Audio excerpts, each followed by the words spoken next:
Welcome to the Flowered Path. In the 8th century, bolstered by the rise of Islam, the iconoclasts greatly opposed the use and veneration of religious icons.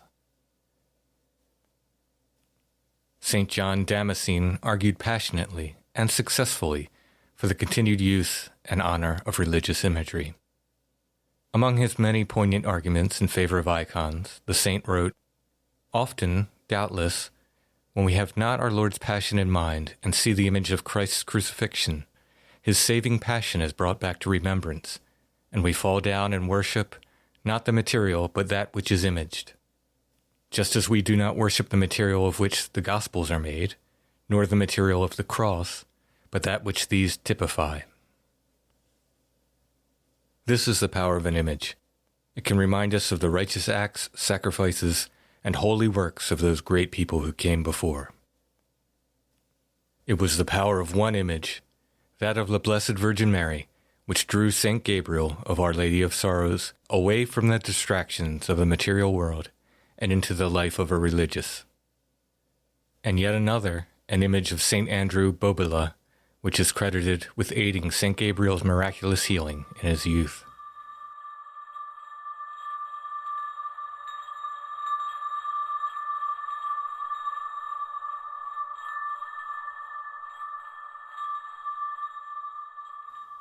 Francesco Possenti was born in Assisi, Italy, March 1st, 1838.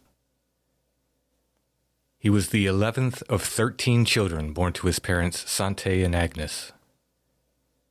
Francesco Possenti was baptized on the day of his birth, in the same baptismal font in which St. Francis of Assisi was christened.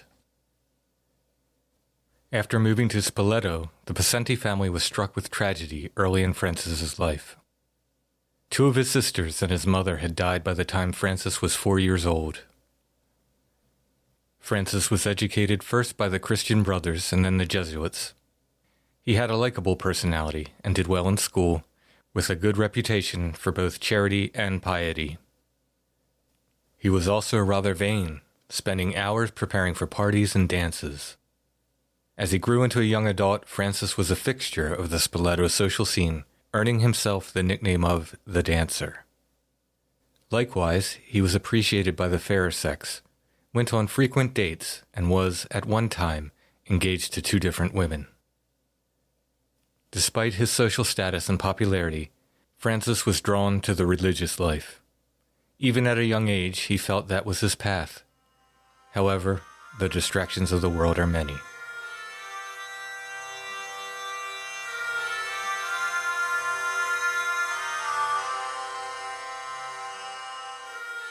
At the age of 14, Francis became seriously ill. He prayed for the intercession of the Blessed Virgin, promising that if she would obtain his cure, he would enter a religious order. Francis was quickly cured and returned to full health. He soon forgot his promise. While on a hunting expedition with some friends, a bullet narrowly missed Francis, which caused him to renew his promise. Again, this was soon forgotten, and he returned to the secular world.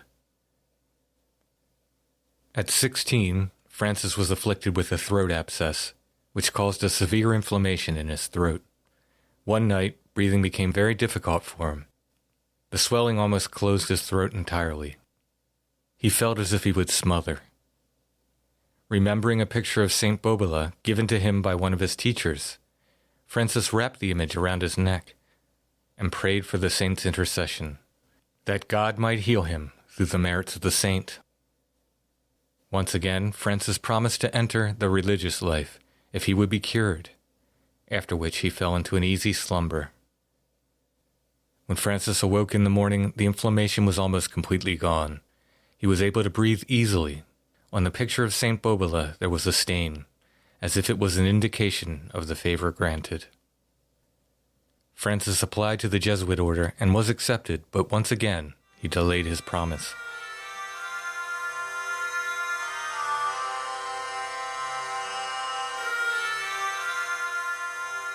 Francis' brother Paul died in 1848, and his brother Lawrence committed suicide in 1853. In 1855, a cholera outbreak spread through Spoleto.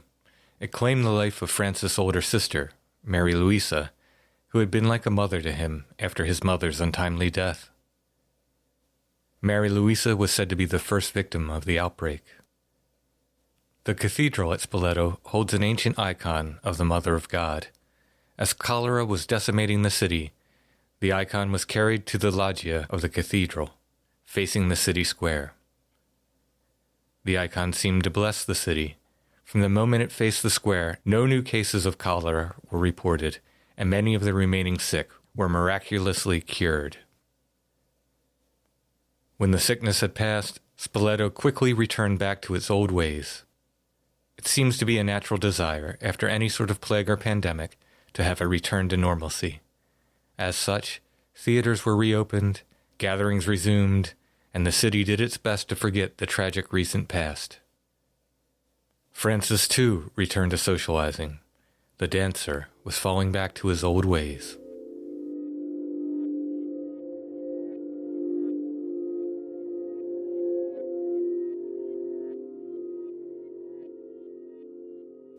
With the cholera outbreak ended, local clergy and civic authorities of Spoleto organized a procession during which the ancient icon of the Virgin Mary was to be carried through the city.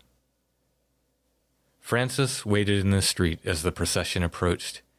He could hear the chant of the litany as the icon got closer. As it drew near to him, Francis raised his eyes and was met by the gaze of the Blessed Virgin, a gaze which seemed to pierce his heart. At this he heard a locution, an inner voice, as Mary admonished him. "Why? Thou art not made for this world. What art thou doing in the world? Hasten, become a religious." The procession passed, and echoes of the crowd faded, but Francis remained there, kneeling, head bowed. A light of clarity filled his heart. He burst into tears.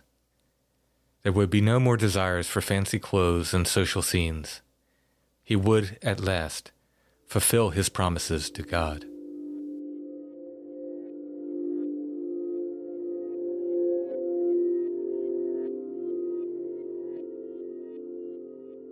The path was not entirely clear of obstacles.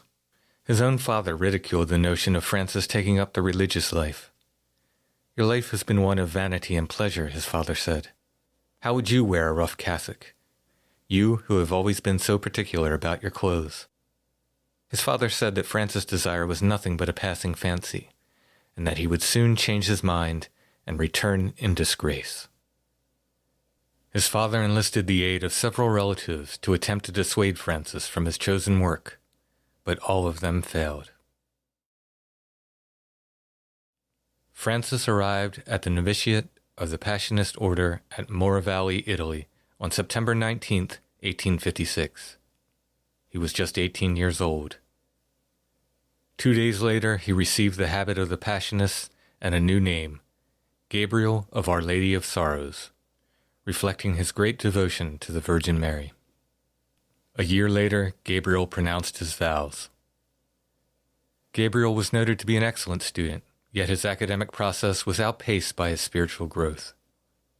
Soon, however, Gabriel began to show signs of tuberculosis.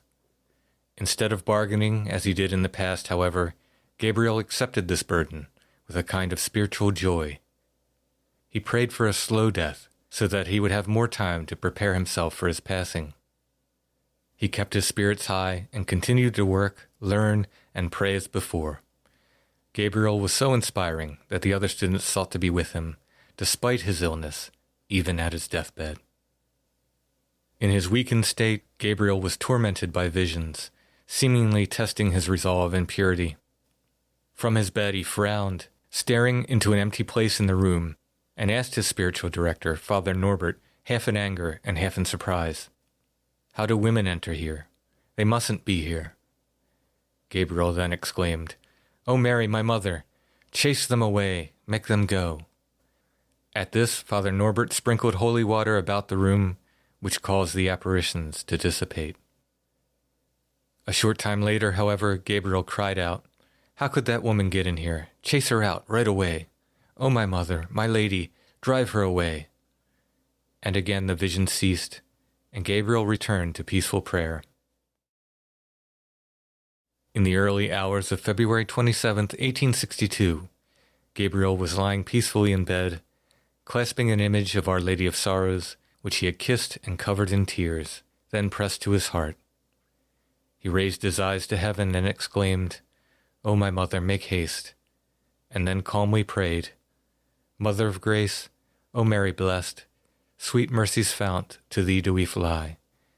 Shield us from harm and take us hence to thy dear bosom when we die." He followed this with the prayers, "Jesus, Mary, and Joseph, I give you my heart and soul. Jesus, Mary, and Joseph, assist me in my last agony. Jesus, Mary, and Joseph, may I breathe forth my soul in peace with you."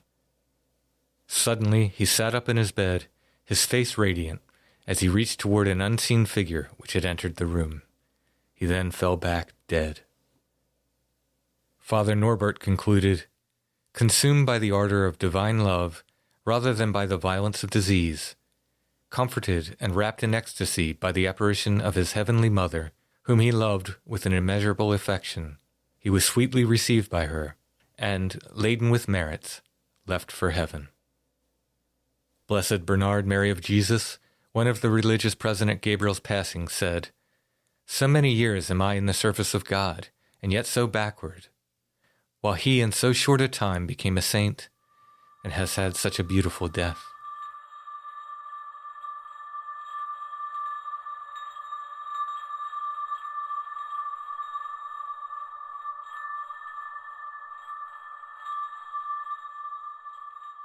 Gabriel of Our Lady of Sorrows was buried near the Passionist monastery and church in which he lived and worked. He was canonized by Pope Benedict XV in 1920.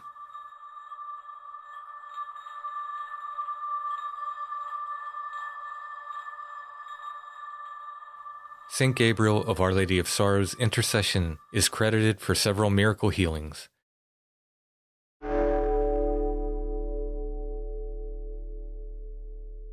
Mary Mazzarella, who was so seriously ill with pulmonary tuberculosis and periostitis that she appeared almost skeletal, propped up by pillows and barely breathing.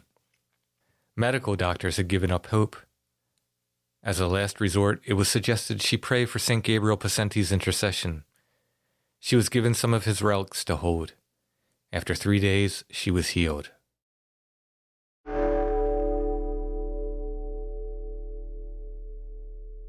Egidius Quagnosi was instantly cured of deafness after praying at St. Gabriel's tomb and then sprinkling some dust from the grave in his ears.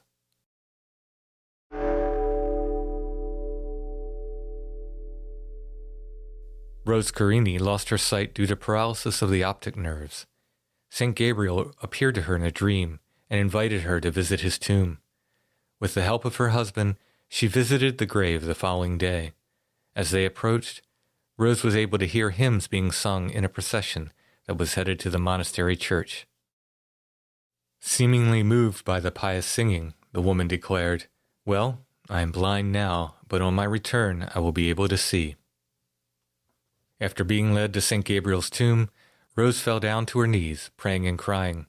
She touched her handkerchief upon the tomb, then brought it to her face to wipe away the tears. As she did this, she asked for vision in just one eye.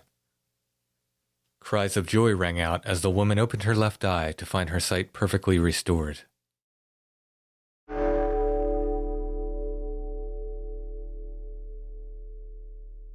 Another young woman, Lucy Callisti, went blind due to keratitis, inflammation of the cornea. She was brought to the tomb of St. Gabriel of Our Lady of Sorrows to pray for his intercession twice. After the second visit, she was fully cured.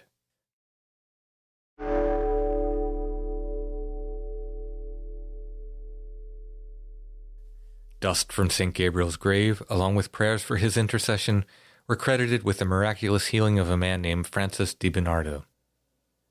Cancerous syphilis had attacked his body, leaving him bedridden and covered in sores. After the grave dust was applied and prayers were said, he was immediately able to rise and walk. After 8 days of prayer, he was completely healed.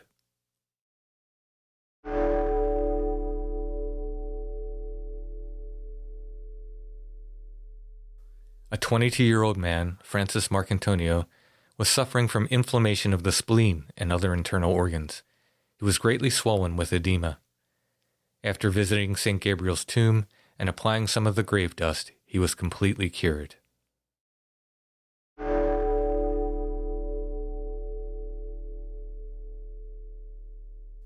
There have been many reports of cancer patients in which miraculous cures have been obtained after the patients had mixed dirt from St. Gabriel's tomb with water and washed the affected area of their body.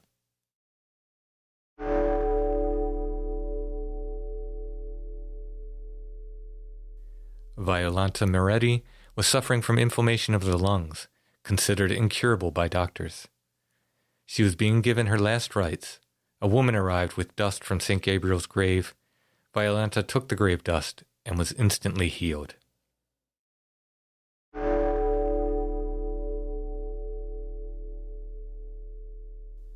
Anthony Mancini had been afflicted with horrible arthritis. He had lost the use of his limbs, and due to disuse, his muscles had atrophied. He was brought to St. Gabriel's tomb, bound in a chair, unable to move on his own or even hold himself upright. He was given lodging and brought to the Saint's Sepulchre the following day. After the resident priest heard Mancini's confession and gave him communion, the poor man continued his prayers to St. Gabriel. Suddenly, in the sight of everyone present, he stood up, fully healed, and exclaimed, "Gabriel, the servant of God, has granted me the favor."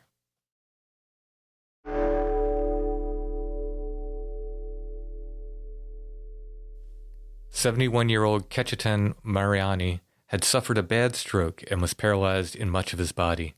He had to drag himself about with a cane. Cajetan had not lived a particularly religious life and had not prayed for help with his condition. One day he had an impulse to go to the monastery church where St. Gabriel was buried. He made a tearful confession to the priest there. Cajetan returned a few days later, fully healed. Not only was his paralysis healed, but a hernia he had suffered from had been instantaneously repaired.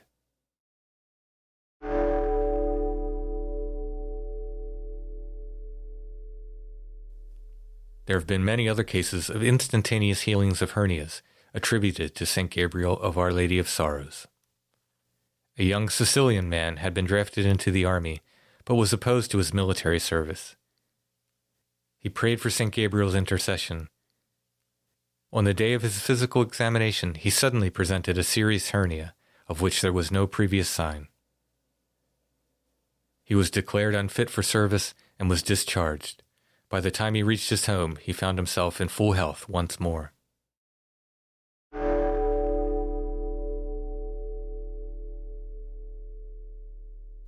Anthony D'Egidio, aged 9, had been afflicted with a mysterious illness which first caused blindness and then violent, painful spasms. Anthony's mother brought him to St. Gabriel's tomb, where he prayed fervently, crying, until he was suddenly overtaken by sleep. He stretched upon the marble slab, and after a time awoke, pain-free and able to see perfectly.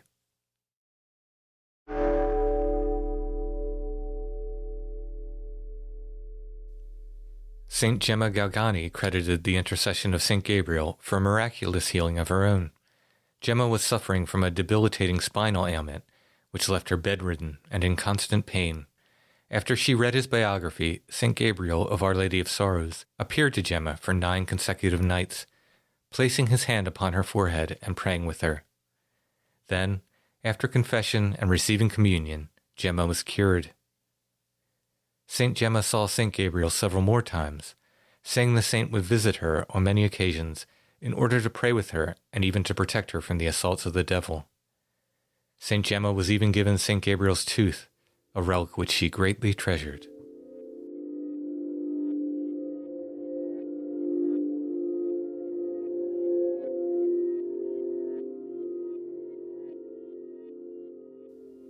It was said that a certain saloon owner had ridiculed the people who asserted they received cures from St. Gabriel's intercession.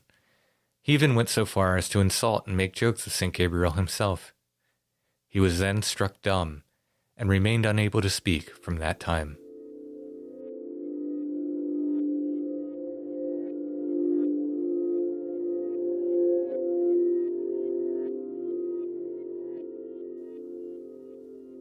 St. Gabriel of Our Lady of Sorrows' feast day is February 27th.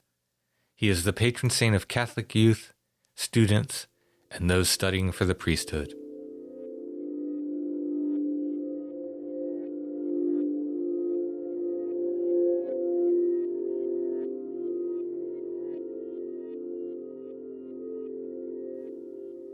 There is an apocryphal story of St. Gabriel confronting some marauding soldiers in the town of Isola in the year 1860. The villains had begun to burn the town and were terrorizing the citizens. Gabriel walked into the center of the town, where he found one of the invaders dragging a woman behind him. Gabriel grabbed the man's revolver and ordered him to release the woman, but this drew the attention of the marauder's companions, who came running to his side. A small lizard crossed the road between Gabriel and the soldiers. Gabriel took aim and shot the lizard. Turning his gun upon the soldiers, he ordered them to drop their weapons. Having seen his skill with the pistol, the soldiers complied. Gabriel then ordered the soldiers to extinguish the fires and leave the town, never to return again. This story seems to originate from a 1977 biography of the saint, in which the author admitted to inventing some accounts to enliven St. Gabriel's story. There is no previous record of this story, and in fact, 1860 would have found Gabriel of Our Lady of Sorrows in the later stages of tuberculosis, making such an effort extremely unlikely.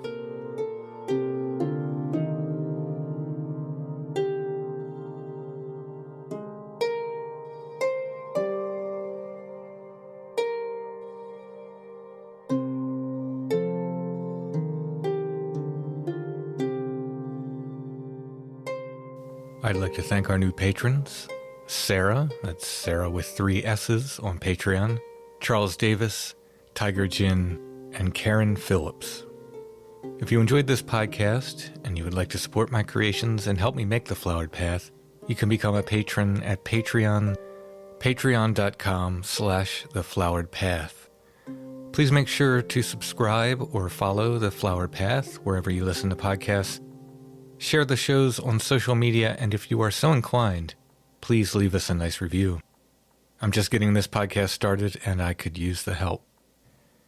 There is also a Flowered Path YouTube channel. Just search The Flowered Path on YouTube. Even if you don't listen to podcasts on YouTube, if you could subscribe to the channel, it would help out.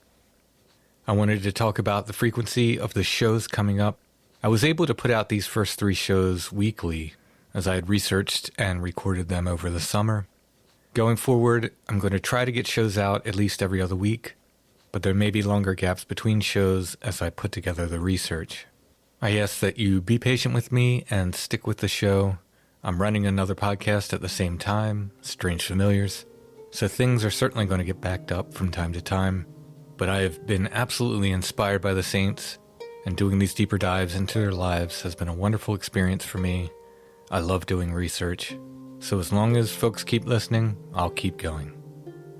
You can find show notes and my sources for this and every episode at thefloweredpath.com. You can find The Flowered Path on Facebook, facebook.com/thefloweredpath. You can find The Flowered Path on Instagram at The Flowered Path, one word. Thanks for listening to The Flowered Path. I'll be back soon with more.